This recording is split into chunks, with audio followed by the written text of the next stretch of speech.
Мен суроом Темирлан Нургазиевичке. Жаңы модернизацияланган бөлүктү ким өткөзүп алган, талаптарга жооп бербей деп биздин билишибизче ал нагласы эле аралашкан. Экинчи суроом болсо ТЭЦтин директоруна жалпы жонунан ТЭЦтин канча проценти модернизацияланган? Биздин көз болжол менен бир 20% эле окшойт кийимчакчыда. Мен сиздин сурооңузга жооп мындай да, өзү наглас деп коесуңар, мен ошону кызыктай түшүнүп атам. Анткени бул долбоордун негизинде технический проект жасалган. Технический проект биздин баардык өлкөдө ведомстволордо экспертизадан өткөн. Ошол экспертизадан өтүп, ошонун негизинде курулган.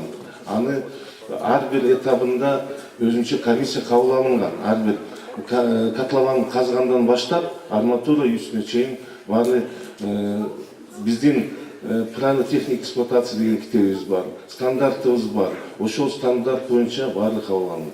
Уруксат берген да? Ооба да.